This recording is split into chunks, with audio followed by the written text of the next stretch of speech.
All right, folks, welcome back to the Property Couch podcast on this Boxing Day episode of the summer series, and we've got an incredible episode today. We are talking to a young lady who bought her first investment property at 22. After 22, that's right, Ben, after having some early financial challenges growing up, and now very much in the lane of delayed gratification. What else do we cover, Ben? There's a massive light bulb moment here, Bryce, where it's if I want something equals work for it. So we'll learn more about this as we unpack our special guest story today. Let's rip into the show. Welcome to the Property Couch, where each week you get to listen to two of Australia's leading experts. Bryce Holdaway, co-host of Location Australia on Foxtel's Lifestyle Channel, co-host of Escape from the City on the ABC, and partner of Empower Wealth Advisory. Ben Kingsley, chair of Property Investors Council of Australia and the founder of Empower Wealth Advisory, named the 2018 and 2019 Property Advisory Firm of the Year. Stay tuned as they bring you the insider's guide to property, finance and money management. All right, folks, welcome back to the Property Couch podcast, and we have a very special guest today on this episode of the summer series. We are talking to TPC listener. Her name is Sarah Slavin. Welcome to the Property Couch, Sarah. Thank you very much. Excited to be here and can't wait to chat. We're excited to have you. We've got lots to chat about. You've got a really cool story for us to dig into. But before we get there, the opening question from me is we're going to learn this, right? But you've gone from reading Robert Kiyosaki in high school while your friends read sort of Harry Potter to realizing that accounting wasn't really your true calling. So you switched to physical education teaching. So your path has been anything but typical. But what moments or realizations were pivotal in shaping your investment mindset and your pursuit of financial stability? My mother was a key influencer there. So I have her to blame. Also, that coupled with the fact that finances growing up caused a lot of stress at home and it was uncomfortable. And that's how I did not want to live. So I guess I had a bit of negative motivation there to I guess, have a life that wasn't like we were growing up. All right. Well, that's a beautiful segue. Let's find out a little bit about what that was like growing up. Did you've given us a hint there, but did you talk about money over the dinner table with your family? Yeah, it was a very open conversation.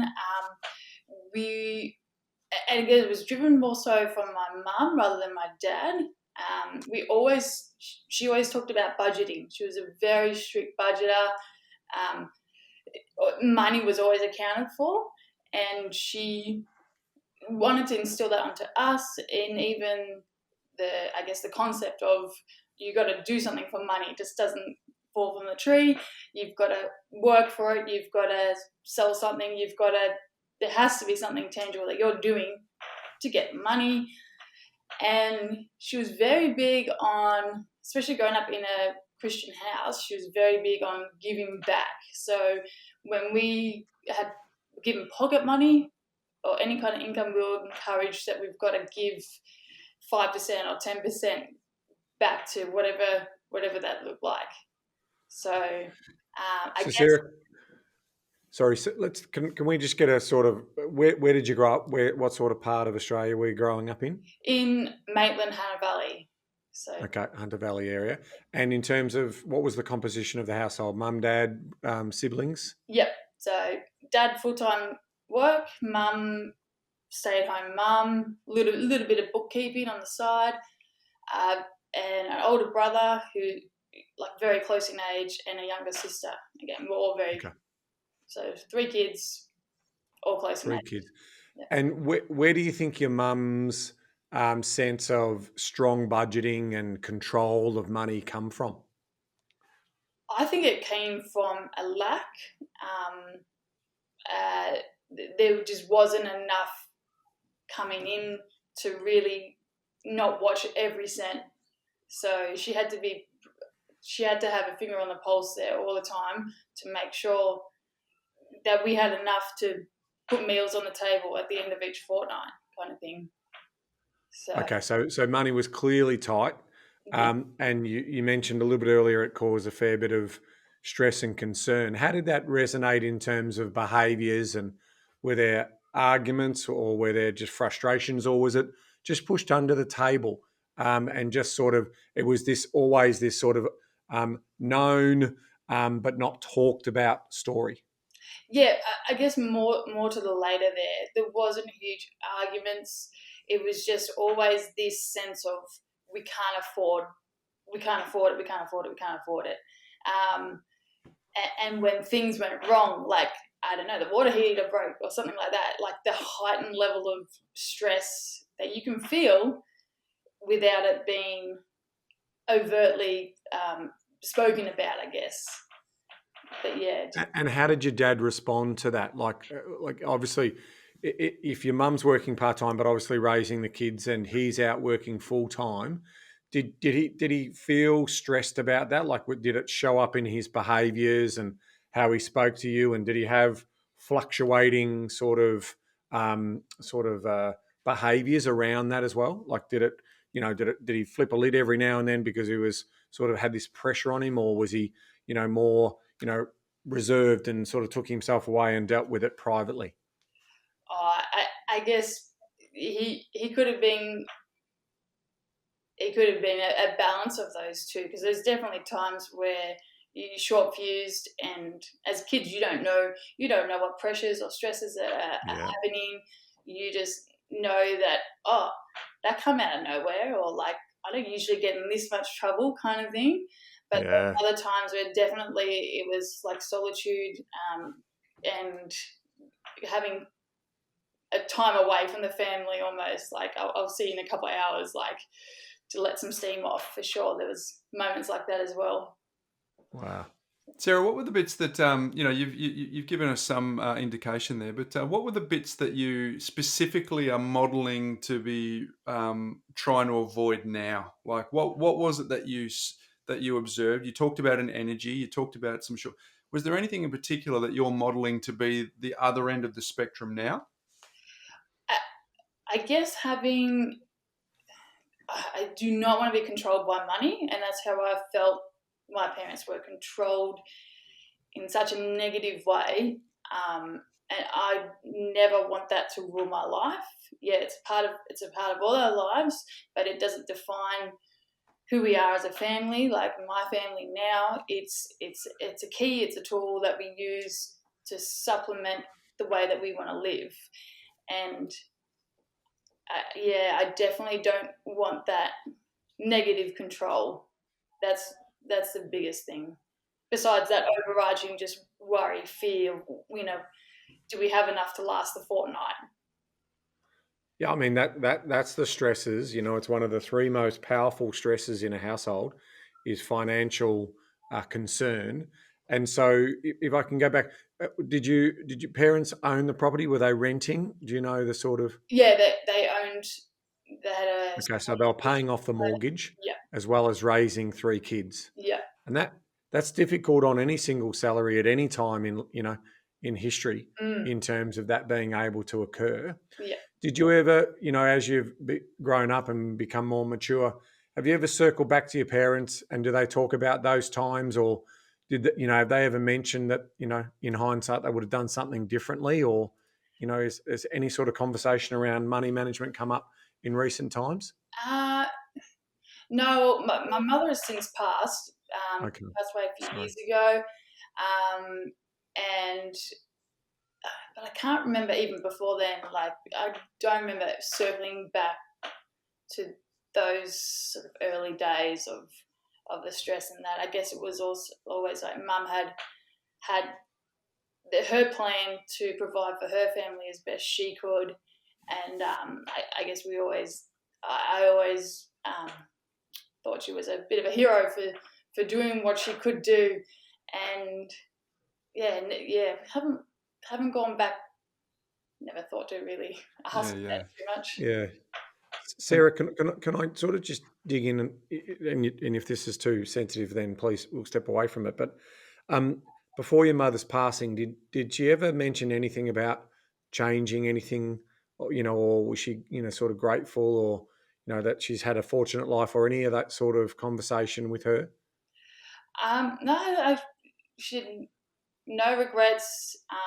Just Her, stoic.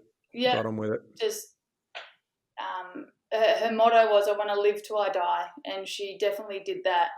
And her main priority was to make sure, as best she could, that we were looked after, her grandkids were looked after, and in her own way, she made that happen through her will. And it wasn't a big glorious chunk of apple pie at all. It was just a modest little thing but that's what she had to offer, and we were so thankful for what she was able to do. Wonderful. Hey Very Sarah, stoic. before we sort of move on to your early independent phase, you mentioned there was a faith in the house, and a big part of that faith is giving back to others. How was your mum able to combine those two things that you just described? That there was very, very little spare left over, but also that really strong, desire to give back, often in the form of 10% tithing. What did that look like in your family? I think it was almost going against what some of the greats say about paying yourself first. I think her budgeting style was to give first. So that was her priority, was to have the 10% or whatever it was that she was giving at the time.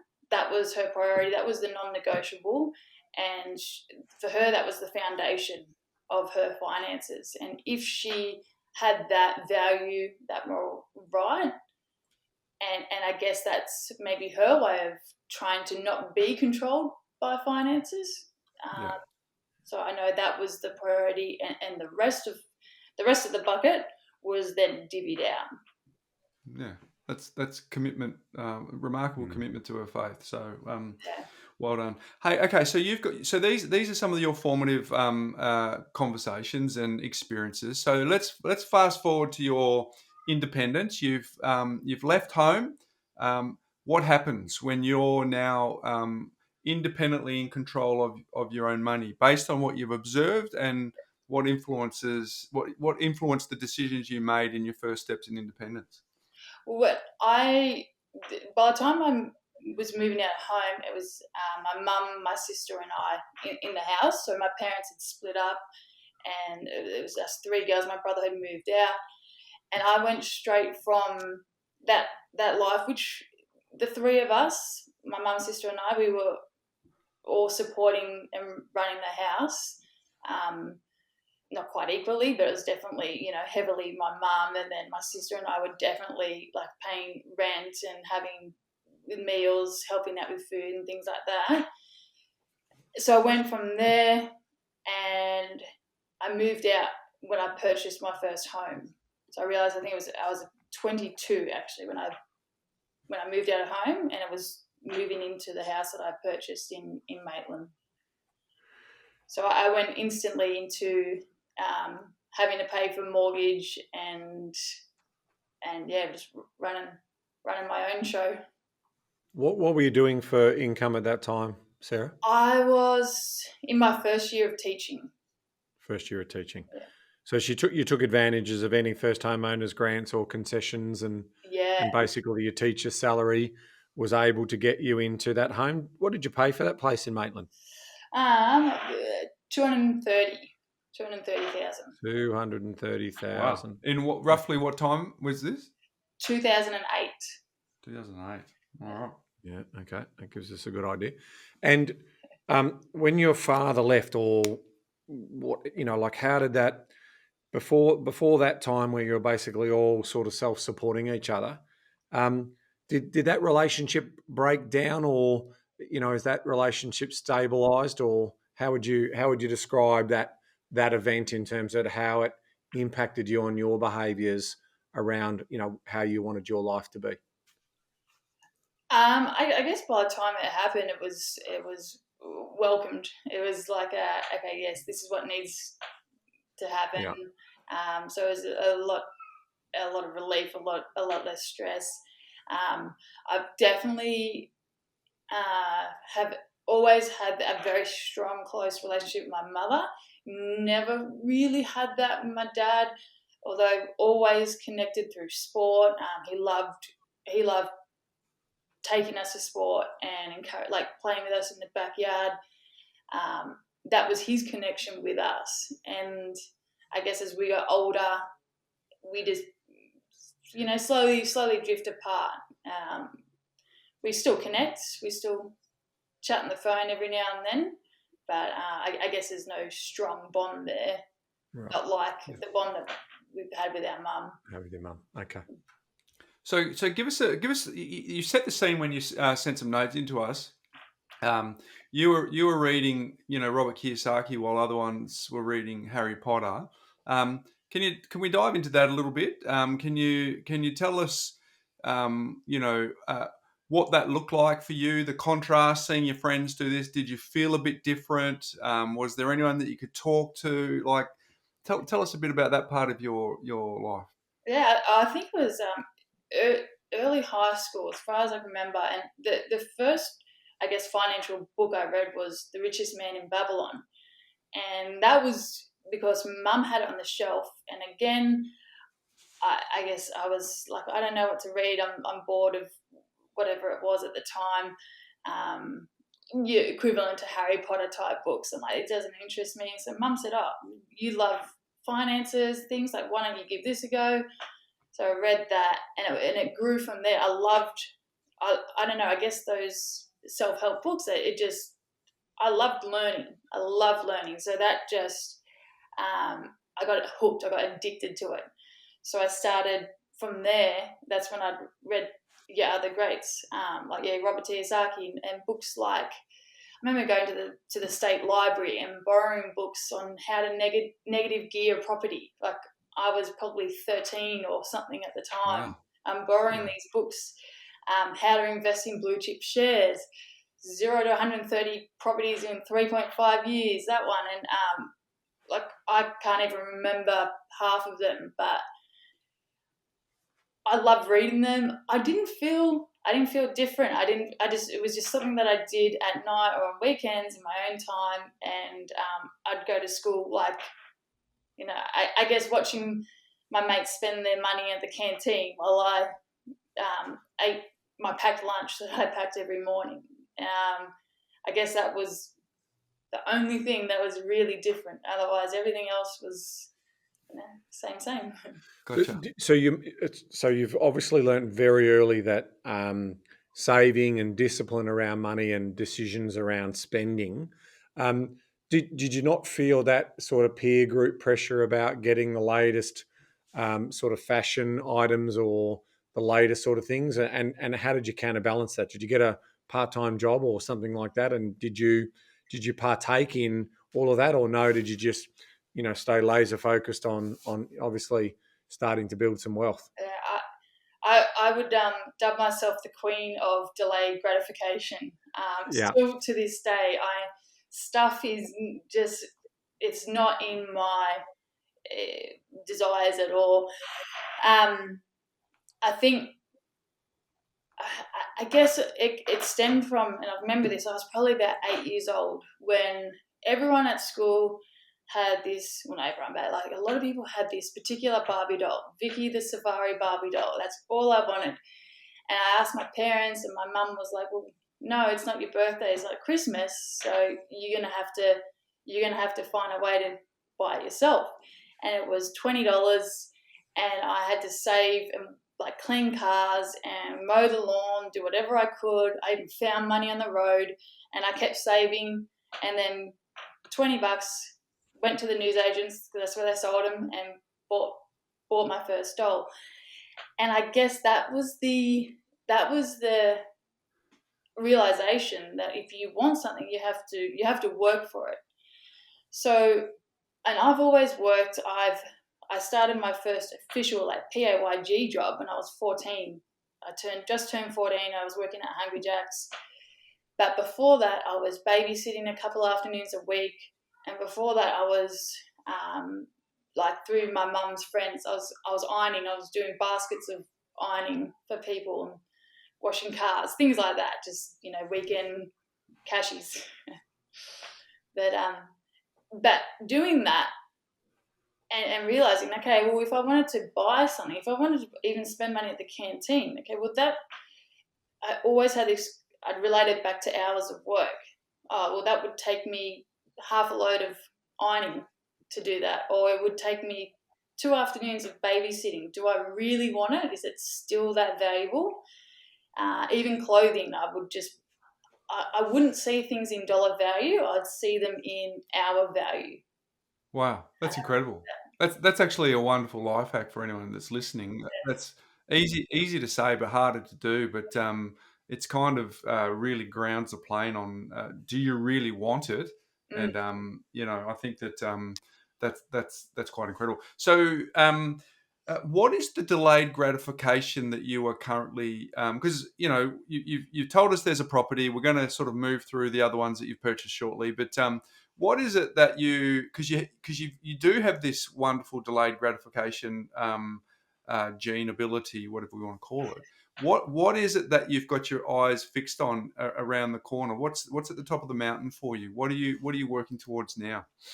Oh, I've just bought the Bellman, which is my two loves of coffee and camping, and I've just bought it now, but it took me 6 months to save for it. It's a $300 like camping coffee machine that it's definitely an excessive item, I would say. That's spoiling yourself. Yeah, that's rare in the campsite, let's be honest. Yeah. And do I really want it? Do I really want it? And I'd wait and yep, no, I'm going to do it. I'm going to save for it. So even though we've got plenty of money coming in to be able to go, hey, I'll just buy it now, I'm like, no, I'm going to see what I can do. I'm going to sell stuff on Marketplace. I'm going to do X, Y, and Z. And I waited until I had the $300 cash, even though I paid for it on the card anyway. But I'm like, it was the principle for me. It's like, if I want this lavish item, I'm not going to just go and buy it just because there's money sitting there that I could spend. I'm like, no, I'm going to earn it.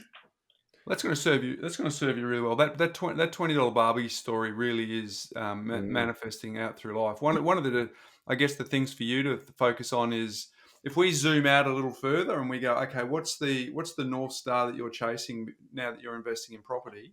I guess one of the things for you is when you do reach the milestone that you're chasing, whether it's 2,000 a week, whether it's a certain number of properties, there will be an adjustment for you because you'll have worked hard to actually get the things that you will be entitled to because of the work that you've done, and there might be a little mindset shift there for you as well. So before you bought the first property, you mentioned to us that there was a little bit of debt that you accumulated during uni. Can you talk to us about that? Oh yeah, the cars. I bought my car outright. I had I think I was 17, and I was able to pay cash, buy it myself, get it on the road myself. So fully funded car. But it was the couple of accidents with insurance not quite right that stuffed me up. So I think the first accident I had was actually my car was at the mechanics getting fixed. I borrowed my brother's car and I ran at the back of someone coming over a crest, and there was no third-party property insurance. So I remember being at work at this stage, is a local Henny Penny, it's called, a local takeaway store, and I remember the fax being sent in to work with the bill to fix this car was $7,000. So I had at that point, because I was trying to pay uni off as I went, and helping as best I can, supporting the financially at home because it's my mum, my sister, and I at this point. And then, like covering costs of running the car as well. So money was tight, and so that was I got into debt from that car. I was able. I borrowed money from my nan. We made it very clear that it was her funeral money, so she wasn't to die while I was in debt to her until I paid it off. So I cleared my debts before then, but Yes, that's how I got out of that one. And then it was another maybe year or so later where, again, another accident where I ran at the back of someone. It was a multi-car sort of accident then. Nothing bad financially. I think at the time it was my car that wasn't insured. I had third-party property, but my car wasn't insured. Yeah. So now I've had to, So in the end, it was, I can't quite remember right now, but yeah, it was, I got myself into nearly like $20,000 worth of debt, I think, just from the couple of car scenarios. Sarah, we talk about defence and we talk about, the cost of defence as being an asset that we never really want to call on. So we talk about that. We insure cars, we insure houses for house and content, but also our personal thing. When you look back on those and third party versus full comprehensive insurance, is that a decision that you are the sort of making based on the price versus value? Like you're trying to do this trade-off, right? You're trying to predict that, will it happen to me? What's the probability? And is that an overreach in the sense that at that point in time, obviously it caused you to get around $20,000 to $30,000 of debt. If you had your time over again, and do you now think about insurances in a different light where you're not only protecting, say, the other party's damage that you might cause, but also potentially the damage that might happen to your asset as well? Yeah, 100%. Insurance, something you hope lesson learned. Use, but I advocate it. Even with my nieces and nephew who are now getting their cars, and money's tight, and it's the extra couple of $100 for full comprehensive versus just the third party. That's right. I think most cases third party is now compulsory in a lot of areas anyway. But I want to ask you then about okay, you've got this is a budgeting question about how you set your budget up. So money's coming in through the wages that you're earning at this stage. You've got living costs. You've got house or dwelling costs that you're sharing with everyone else. Then obviously you've got the debt on your car, and you've got your uni debt. How did you sort of run your finances? Take us through what were you running off spreadsheets? How were you sort of organising it so you knew how long it took you to be able to be debt free across all of those aspects, as well as basically making enough money to live? Yeah, my spreadsheet was a lined notepad. I just did everything on paper, and good old calculator, and that's what served me through that time to make sure I was getting extra money in as best I could, taking up cleaning jobs as well as my normal job, and I guess pivoting from making that decision to, okay, HEX is there, let's just use it instead of trying to keep paying for uni as I went, because they gave you a cheaper rate, right? So I felt like I was throwing money in the drain by taking up HEX, but it was an opportunity that I needed to take at that time. And with your banking, a lot of people set up multiple bank accounts and sort of push money into different areas. Were you one of those people, or did you, because you had it on paper, you only had the one simple bank account? I had a couple of bank accounts, same bank, but had a couple of different. Okay, you did. You split it out. But like a working account, and then like a savings or debt recovery, whatever you want to call it, account. Yeah. Okay. And did you coordinate it through one primary account and then separate it out, or no? Was your pay split automatically as it was being distributed out? I had to divvy it up myself. Okay, so a lot of internal movements of money in terms of from one bank account, or internal transfers as we refer to them. Okay. My next question really is just around how much deposit did you have for the first property? I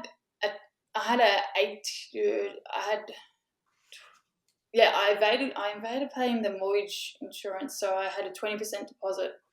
That's terrific. Obviously a $230,000 purchase, but to have all of those other costs and to also save a 20% deposit is a real credit to you, because in reality, before costs.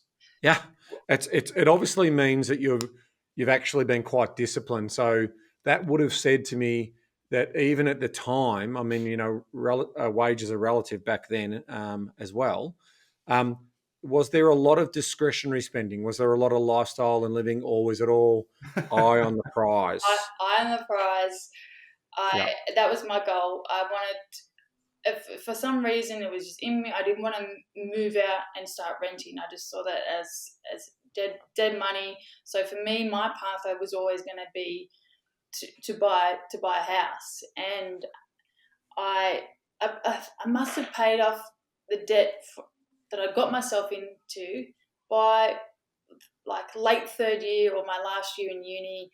So I started saving towards the deposit while I was at uni, and then I started working all but full-time. I wasn't quite full-time in my first year of teaching. I think I was 9 days a fortnight, and then I saved from that. And of course, in 2008, we had really good first home owners grant. So that worked in my favour.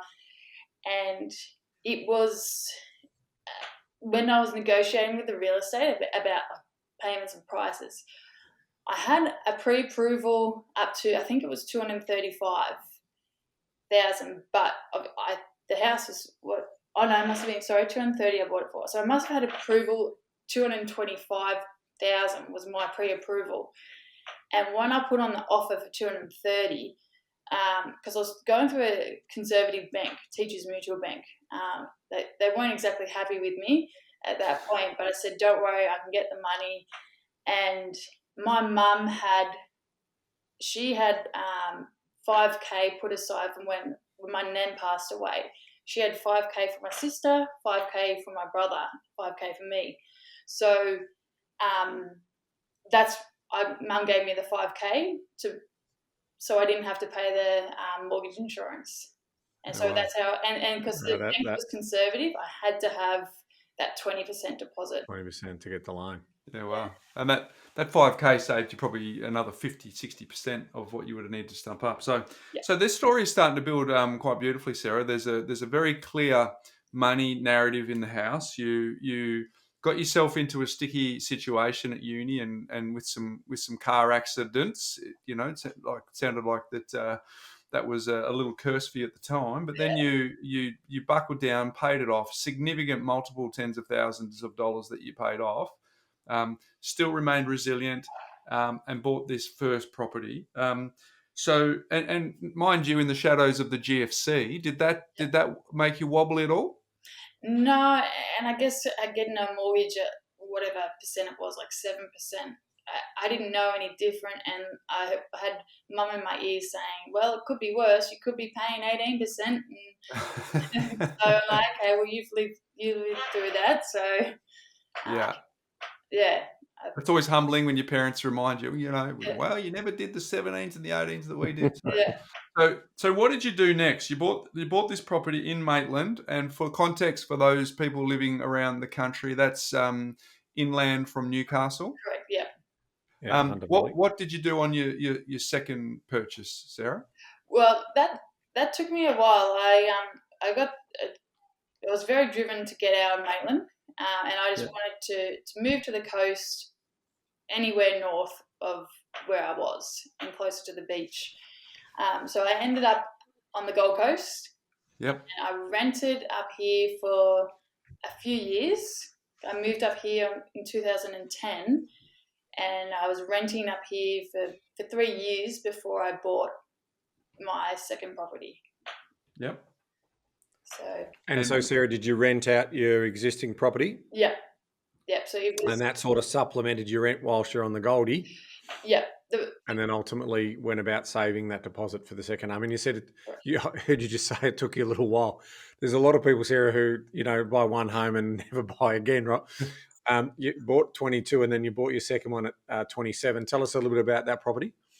So the property I bought is a three bedroom, 1 bath property, about 5 minutes from the beaches on Gold Coast. And I bought it for $421,000 in 2013. I would have had probably well, I used the equity from the Maitland house to go towards Yep. this. Yeah. But I had a bit of cash for that as well. I don't remember my mortgage being more than 400, so I must have Yep. had about $20,000 deposit there Yep. for that one. And what suburb on the Goldie? Eleonora, so Eleonora. just near Palm Beach there. Yeah, yeah.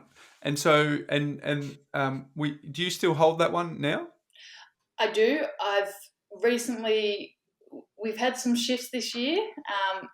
It was being rented, like I bought it to live in, and I lived in for a few years. Then I moved out for 6 years. I moved out to help look after my mum. My mum got quite sick, so I moved in with her and for a few months, and then I ended up buying her unit off through my brother and my sister after she passed away. So I bought the unit in Palm Beach, and I lived there up until this year. We were living there, and we've just moved back into the Eleanor house. Yeah. A couple of decisions influenced that. The old 6-year rule, I believe, was for capital gains. So I'd moved out. We were in the Palm Beach house for 6 years, and then moved back. But also, we were outgrowing. We've got a 2-year-old now, and Sanj, my wife, is working. She works from home, so we were hijacking Lani's room during the day as an office for Sanj to do at work. So Lani was having naps on the couch or, wherever we could put her basically. And long term, we're like, okay, well, we know we're outgrown. We did try to look at buying another property around here, but now the prices have just gone ridiculous. Well, it served you pretty well. Yeah, yeah. So was property number 3 then a Palm Beach unit that was your mum's? Is that right? Yeah, correct. Gotcha. And Sarah, in terms of prior to obviously partnering up, were the first 2 just by yourself? Was that you trailblazing? Yeah. Independently? Yeah, first 2 by myself. I sold the Maitland one in 2016. So I had it for 8 years, sorry. Yeah, so 2016 I sold it. I always said to myself, I'll never sell my first home. I'll never sell my first home. But in 2016, there was no real need to do it. It was only the fact that it had plateaued. Like it had gone up 100K in like a year, and then it just plateaued. It didn't rise in value from there. I couldn't get any further rent rent couldn't go up.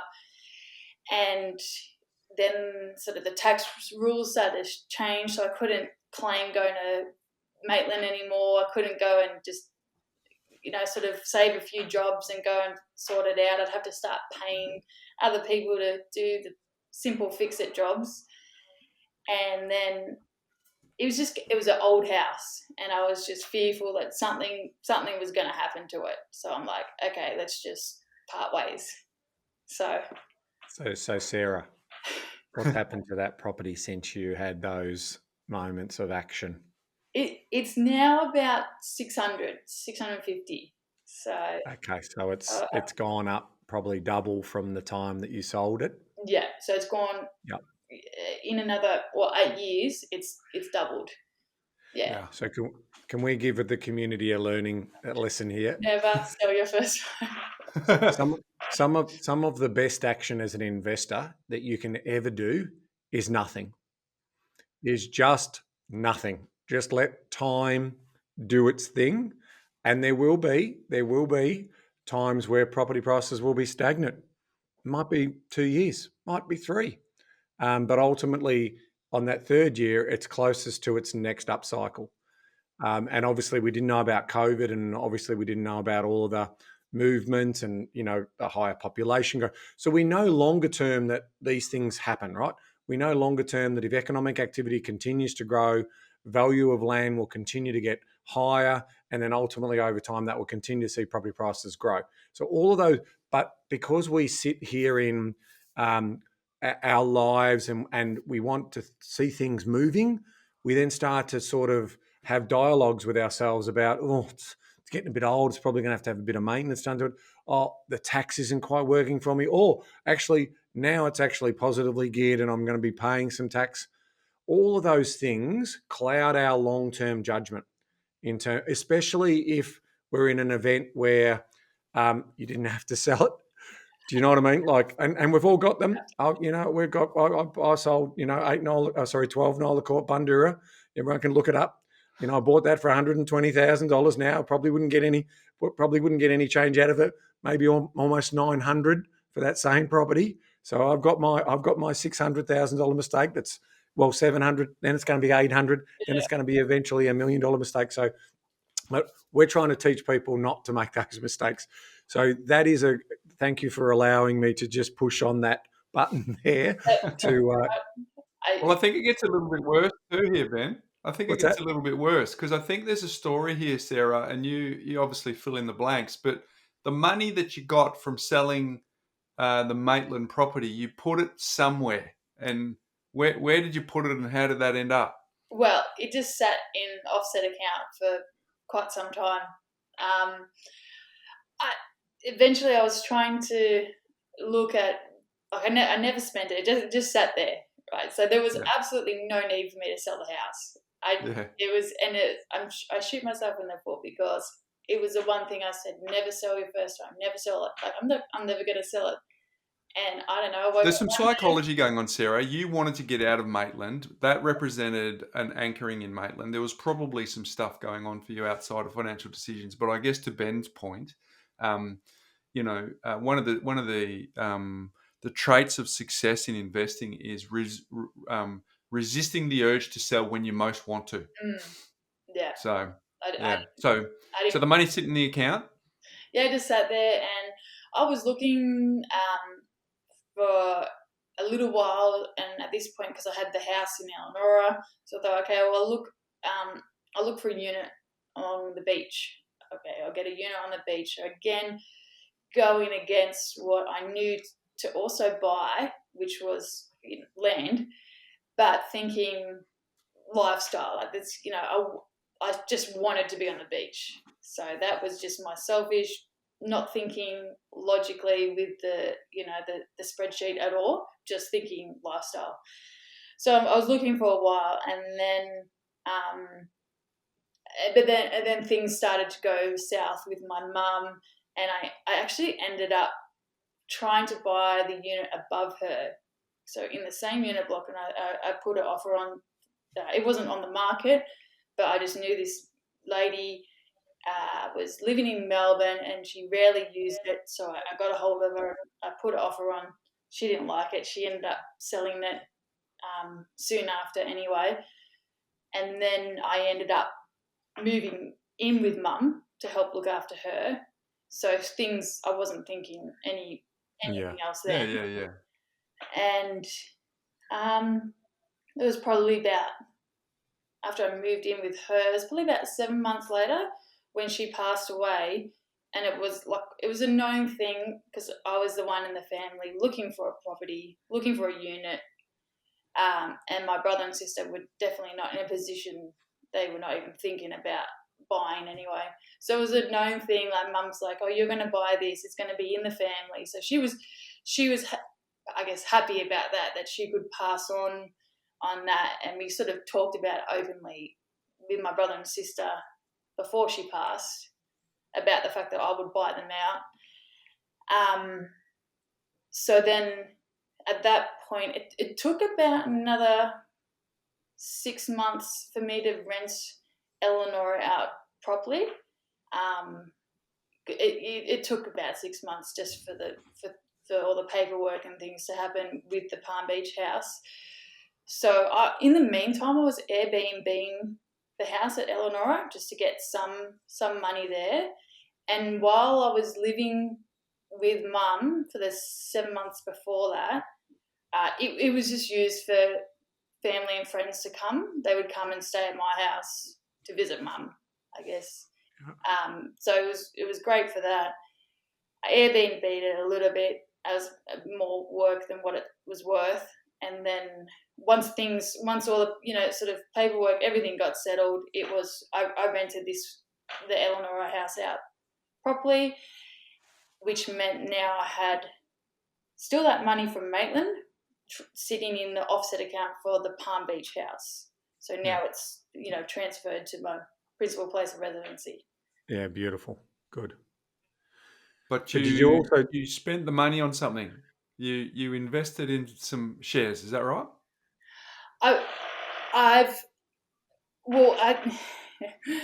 So I haven't done things the best of ways, and again, I've shot myself in the foot again. So I've met my wife soon after that. She had her own place in Currumbin. So between the two of us, we had 3 properties. Yeah. Even though I know in my experience in my Maitland house, and I still stand by, never sell your house, just hold, just never sell it. She had made the decision after speaking to her mum, her mother, who is a great woman of finance too, after the height of COVID, saw the opportunity, or you're moving out now, so you have to start paying capital gains. So she's like, okay, well, I'll just sell it. Again, not fully realizing that, okay, well, we got 6 years up our sleeve before we can make that decision. And I guess I didn't want to over influence there. So she sold that house. So then we've got well and truly enough money to pay off completely the Palm Beach house. So it sat in an offset account for a bit. So between my money from the Maitland house, Sandra's money from her Currumbin house, it's sitting in this offset account. And because we're still paying a little bit each week for the mortgage, I'm just like, well, what's the point? Let's just pay it off. So, and that was my mistake, paying off the Palm Beach house.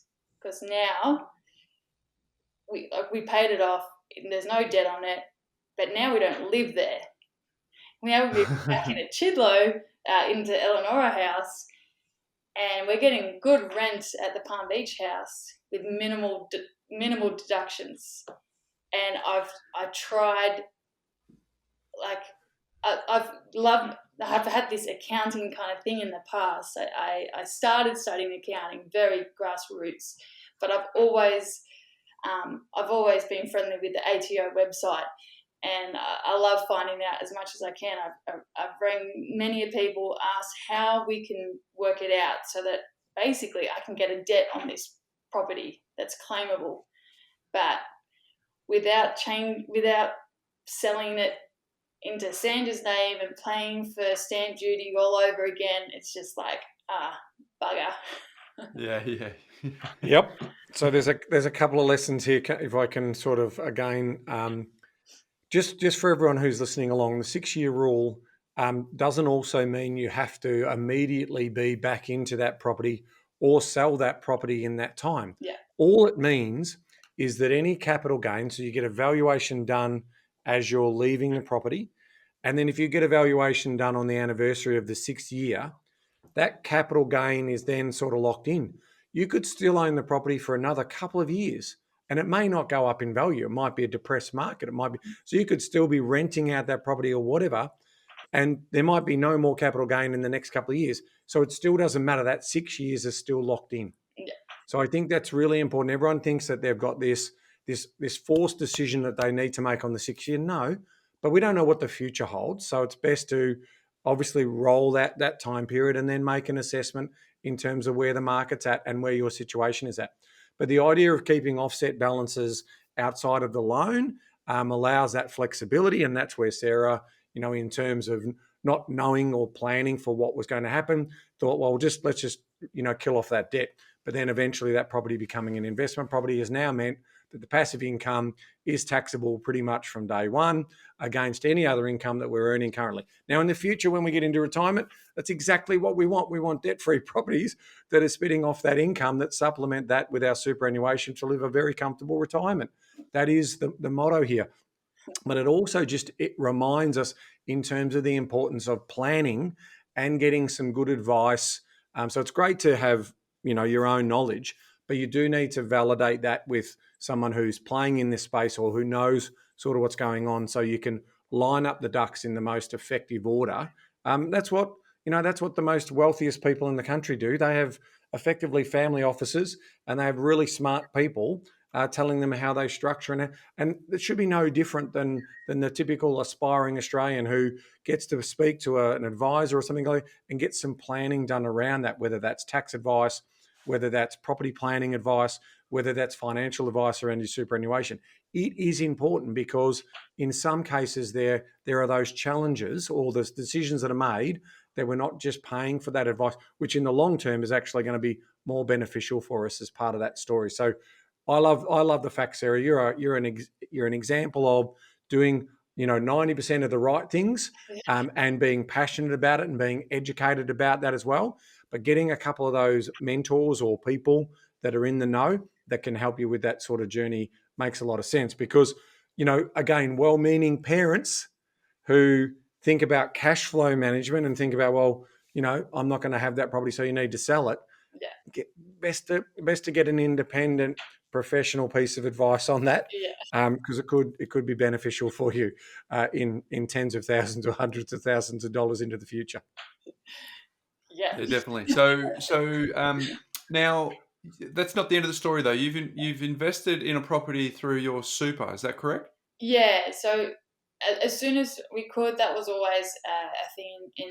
I guess another goal was to have enough in super to finally create my own, knowing that, or just seeing the statements every year and the limited movement that a managed super fund actually gets. So so Sandra and I were able to join our super funds, we've got another property in that one, and it's doing quite well, with the plan to move it on soon to get your sort of piece of land, because at the moment it's a townhouse. So it was an entry level get in the market. It's done us well. It's grown a fair bit in the year or so that we've had it. But the plan is to eventually sell it for a freestanding home, and build from there. I have someone who is helping to support with that. So the super fund is mostly in property. I have some money in shares as well. What we're doing with that is, again, I've paid someone else who knows what they're doing, who is a guru in the field, and they're a great team of people. They're based on the Gold Coast. Again, I was put through this company through Sandra's mum, who has used them for a while, and she's making great returns through them, and they're managing it. So I've got shares. They're running like this. I guess it's not just buying shares, which is like buying a property and not renting it out. The process is selling options and puts to generate income off these shares, which again I have nothing to do. It is all automated through the company that they're running it. So the super has some money in that, and then outside we also have our own personal money in doing the same thing, which we borrowed against. We borrowed against the Palm Beach place to buy, to put money into these shares, and to put money into a property in Bali, which is under construction at the moment. Okay, so we're getting a little bit more adventurous with our investment strategies. Because did I not read that there was an experiment in terms of direct share trading, and did that go okay for you, or was Yeah, it? that's what I was hinting at before. It said you mentioned you invested in some spec shares, but that didn't go so well. Oh yeah, that was quite a few years ago. That was money, a little bit of money I did spend from the sale of Maitland House. I dropped $5,000 on speculative shares, and it was like, okay, let's just see what it does. there was a lot of talk about it. My brother, who does not have an investing background at all, he got wind of this thing and got obsessed with it, and he just talked this this certain company. So I'm like, okay, I'll throw 5K at it, see what happens. And as soon as I did, it was like from that day onward, it has been in the red. I've never seen a green candlestick. It has just gone down and down and down, and I kissed that money goodbye. Sarah, one of my observations from your story is there's so many patterns and observations and lessons that we can learn from here, right? So if I was advising you on some of this, because I think there's a pickleball story here as well with a sporting team. I might get you to get to that in a second, but I think you are remarkably determined and resilient and have an above average amount of delayed gratification. What I would also say is the observation is that you're taking paths that sometimes the road less traveled, right? So sometimes, like if you think about the Maitland story, if you buy that and stay bored, you would have done really, really well. Yeah. Whereas if you do go towards some things that are a bit more exciting or a little more shiny, sure, they scratch an itch on what to do now, but they don't necessarily have the runs on the board. So you're now investing in Bali. That's now got exchange rate risk. That's got different markets. There's lots of opportunities still available in Australia. You're now playing a game which is some of the best fund managers in the world still don't sort of outperform the market with the shares that you're doing. So clearly there's an interest and an itch there for you. But I guess my observation would be to sometimes the boring stuff is the stuff that actually is going to serve you really, really well going forward. Do you want to talk to the pickleball? Well, yeah, the opportunities came up, but we put them on the wayside since moving back into Eleanor, because what happened there was we were pretty comfortable in the Palm Beach house, and so look, and opportunities come up through Sandra's job. So she's now the full-time. So pickleball pays our bills. It puts bread on the table. So she's the lead commissioner of the professional pickleball league around Australia, Southeast Asia, and that company. It was through that company that we had opportunities come up. But since then, because we decided to move out of the Palm Beach place, we needed the money to put in towards. Well, we decided to do a renovation, a full-on renovation at the Eleanor house, because again, when we were looking for property around here to buy a new one, or like to buy a house, it was just not affordable. We would both have to be working full time, and that's not what we wanted for our daughter. So we decided to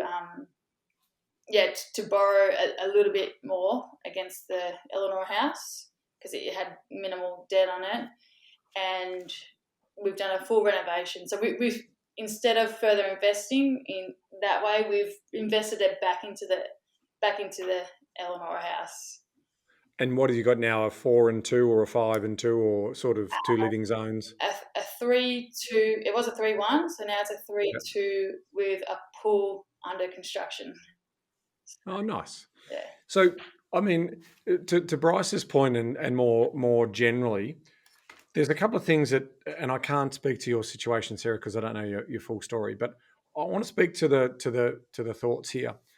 If we are looking at diversifying and trying to chase the best returns, my advice to anyone is, what is your backstop? Like, what are you? So, if that is 20% of your wealth profile, and if it's the higher the risk and the return, the lower it should be as a percentage of what you want to put at risk.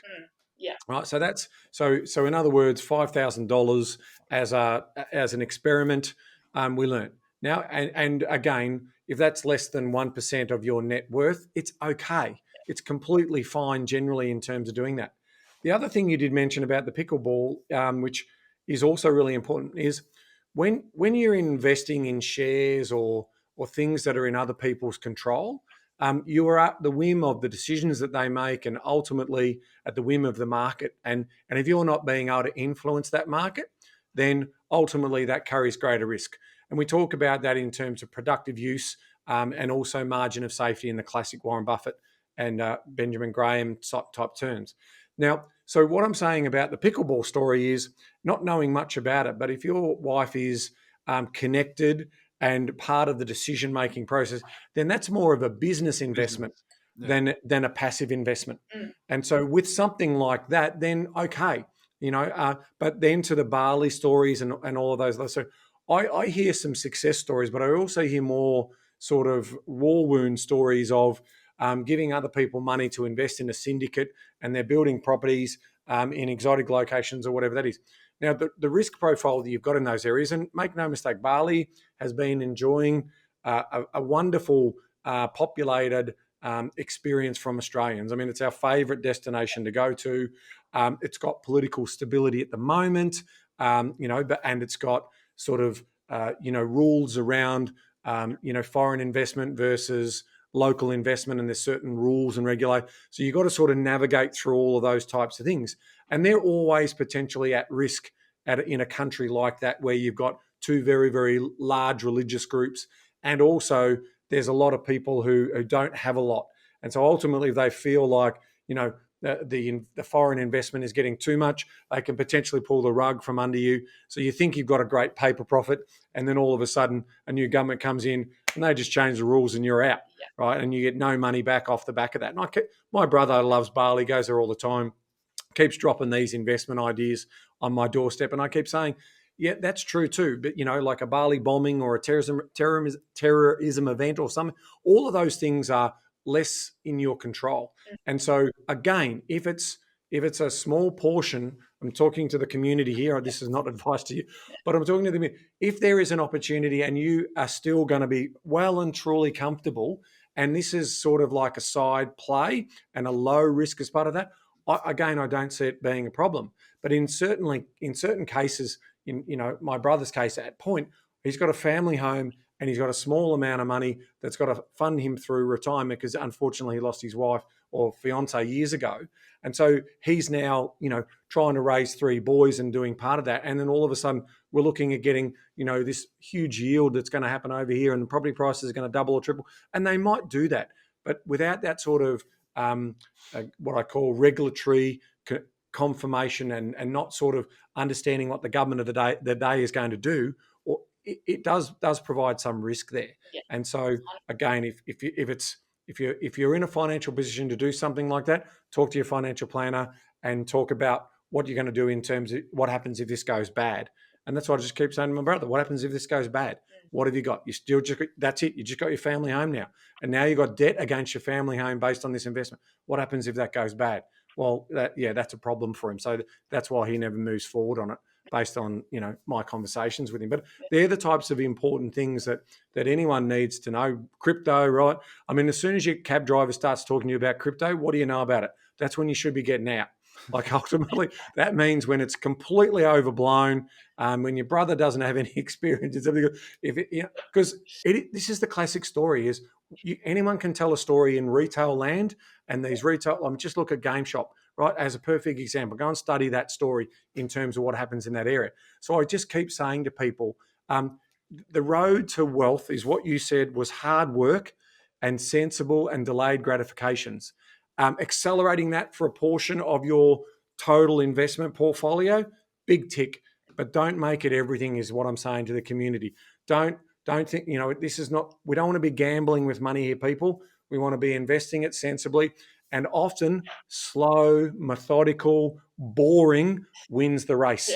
And maybe play with 10 or 20% if you want to, but that's not a recommendation, as part of that particular story. But I mean, really, Sarah, that's it for me in terms of the message that you've allowed us to sort of portray from you. I just find you an inspiration in regards to, the queen of delayed gratification, and you've been very conscientious about your money management and those types of things. So my final question to you is really about, you decided, you've asked a couple of times to come on and share your story, because it is inspirational, it's motivational. You don't want to be, in that sort of, you don't want money to control you. I really love that. It's a very powerful message that I resonate with myself in a household that money controlled my parents. So what's the final message that you want to share with our community as part of coming on and sharing your story as part of Summer Series? Oh, final message. I don't know. I'm going to segue from finances a little bit, and I just encourage people to not live online but live on love. And I love it. People are everything. All this other stuff doesn't matter. We've got good goals, good ambitions, but at the end of the day, if you can't be there for one another, what's the point? So. Wow. That's gorgeous. Incredible. Amazing. I won't drop the mic. I know.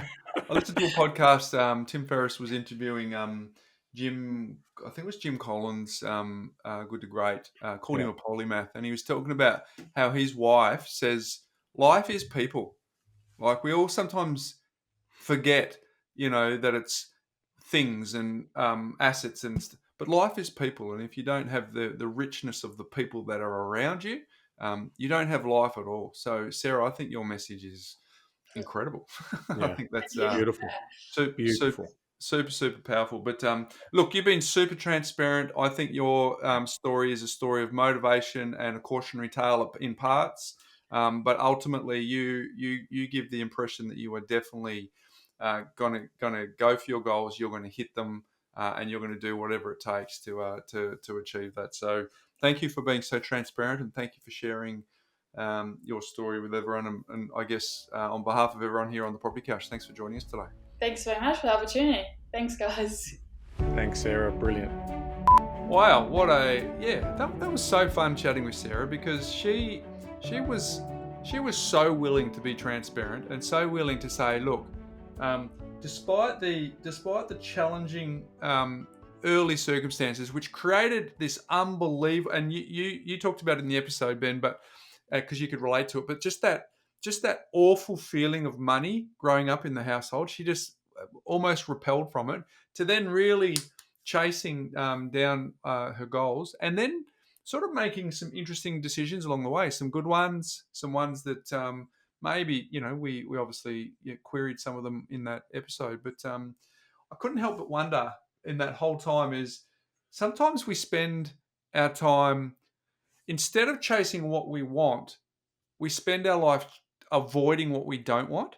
And I had that feeling in parts of that conversation with Sarah that she so desperately wanted to avoid what she didn't want. It kept on being the driving force in her life, the car accidents and all that sort of stuff, versus just being super clear on the North Star. But that said, impressive human who took action early. So many lessons in her story, right? First of all, not big incomes, PE teacher, effectively, still makes good because starts early, a super conscientious money manager. And I think, that's a theme I reckon that's going to come out through some of the other episodes, that conscientious. So if it is to be, I've still got to take action. I've still got to potentially do some of that record keeping and critical thinking around that. That whole idea about want equals work for it. So I'm not going to use the money that I've already got. If this is a new thing that I want, that money's already allocated, right? So I'm not touching that money. I'm going to go after this money. And then there's this other beautiful message right at the end there where she put her life on hold to look after her mum. And no matter what sort of level of wealth that she is going to build up over time, it's only as important as the relationship she has with her family and loved ones around her. I mean, hello, that's what life's all about. Yeah. So I just find that really incredible in terms of, what she did there. So there was, she's had some light bulb moments realizing about money making money. Actually, when you save it and then you put it to work, it actually makes more for you. So just some really nice messages in there. And someone who was just curious enough to learn a bit about things, but she also made some mistakes there, not like being a bit sort of conservative with some of her spending, not taking out full insurances and doing some of those other things, bit her on the bum a little bit in terms of what they look like. So I think, yeah, so much to be said about Sarah's authenticity, her honesty, and sharing that with our community. There's so many great takeaways in that episode. So I really wanted to thank her for sort of, bringing that vulnerability, telling her story to our community so she can inspire others and motivate them that even on a PE, physical education teacher salary, she has been able to create something really meaningful. And it sounds like there's a lot of exciting things on the horizon for her and her partner as well. So a real credit to herself, and we thank her for sharing her story. Sarah, you're an incredible human. Thank you for coming on and showing your resilience. And we say this to you as well as everyone else in our podcast community. What an incredible 2024 it's been, Ben, as we are now in the shadows of New Year's Eve or New Year's Day. The next time you hear from us, it will be the new year. So I guess we'll just take this opportunity to not only thank all the team here, Ben, on at the Property Couch for helping us make 2024 what we think it's been the best year yet. But as we look towards 2025, we just want to thank our community for well and truly coming on the ride with us again this year. We've tried our best to make sure we get the best guests, the best frameworks, the best information, and hopefully give you the best chance of creating lifestyle by design by the content that we provide. But we've still got an appetite for more. How do we spell that? MOORR. But we've got an appetite for more in 2025. Mate, forever learning, forever improving. A big shout out to you, mate. Thank you for another amazing year. You do such an incredible job in terms of the content that you bring to the table, the knowledge and wisdom that you share as part of your own journey, and also the journey that you do in helping others. So I'm forever the beneficiary of that particular work. And to our Stigs that are behind the scenes, leading there with Ardit, who's our lead producer. We've obviously got Carmen, Patrick, and Shayna on the other side of the world, who also does some of her magic in terms of pulling that together. And of course, Ivis, our original Stig, as part of that team. So thank you very much to all the great work and support that you've been able to do.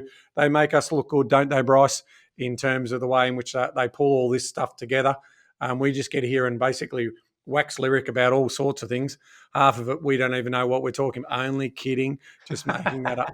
But in reality, yeah, it's just a big team effort to produce this show every week. And so we're really grateful for their contribution and effort. And of course, to our community, thank you very much for another year.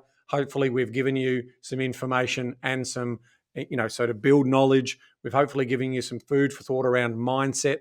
And then ultimately, hopefully, you'll be taking action, whether that be setting up a budget to trap more money, to then potentially save some of that money, and then ultimately start to invest some of that money so you get wealthier tomorrows. And that's really part of the story that we're all about. So thank you to everyone.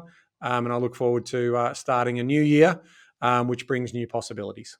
Well said, mate. The feeling is well and truly mutual. All of the sentiments you sent to me is well and truly coming back to you in double serve. But folks, last chance to talk to you this year. And if you're making New Year's resolutions in a couple of days' time, I'd love to just replant the idea that you might want to come overseas with Ben and I in Indonesia in May of next year. So as you're writing out your goals and planning for 2025, if you want to come and have an incredible event with us and see some incredible transformations as I donate my 50th birthday to the wonderful people of Indonesia who we're hoping to transform their site, we'd love for you to consider that. So go to thepropertycouch.com.au/Bryce's 50th.